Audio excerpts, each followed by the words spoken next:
আপনাদের জন্য একটা ব্রেকিং নিউজ আছে, সেটা হচ্ছে তুফান মুভি পাইরেসি হয়ে গেছে। এর চেয়ে বড় একটা ব্রেকিং নিউজ আছে, সেটা হচ্ছে যারা পাইরেসি করছে তাদের চ্যানেল ইতিমধ্যে স্ট্রাইক মেরে উড়িয়ে দেওয়া হয়েছে এবং তাদের বিরুদ্ধে আইনানুগ ব্যবস্থা নেওয়া হচ্ছে, যাতে থানায় নিয়ে গিয়ে তাদেরকে ডিম থেরাপি দিতে পারে। कैसा लगा मेरा मजाक? বাংলা ইন্ডাস্ট্রির ব্লকবাস্টার মুভি আগামীকালকে আপনারা দেখতে পাবেন চরকি এবং হইচইতে। তার আগে যে হইচই এবং শোরগোল্লাটা হয়ে গেল, সেটা হচ্ছে তুফান মুভি পাইরেসি হয়ে গেছে। সেটা অন্যান্য মুভি পাইরেসি হলেও হল পাইরেসি হয়, বাট তুফান যে মুভিটা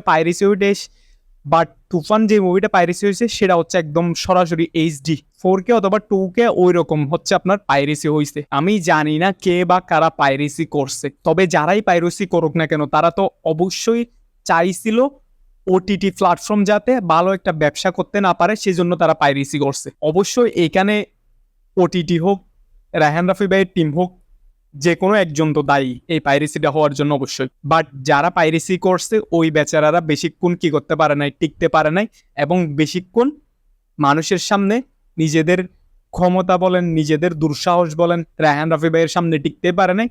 কপিরাইট মারার সাথে এত উড়ে গেল বেচারারা। আমি একটাই কথাই বলবো রায়হান রাফি ভাইকে, কপিরাইট মারেন আর যাই করেন না কেন, এদের বিরুদ্ধে সঠিক এলিগেশন দিয়ে যদি মামলা না করেন, আইনানুগ ব্যবস্থা না নেন, আগামীতে আরো খারাপ পরিস্থিতি করার সাহস করবে এরা। তুফান ব্লকবাস্টার একটা মুভি, এই ব্লকবাস্টার মুভি অনেক মানুষ এখনো হলে গিয়ে দেখতে পারে নাই, এবং অনেকের দেখার ইচ্ছে থাকলেও বন্যা এবং কোটা আন্দোলনের জন্য দেখতে পারে নাই।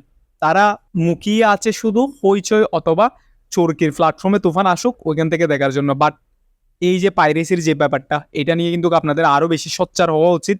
বিকজ এই পাইরেসিটা আজকে হচ্ছে তুফান মুভি হইছে, আগামীকালকে হচ্ছে দরদ হইতে পারে, এরপর হচ্ছে বরবাদও হইতে পারে, এরপর শিকারি হইতে পারে, এরপর আপনার তুফান 2 হইতে পারে। সেজন্য আপনাদের আরো বেশি সোচ্চার হওয়া উচিত।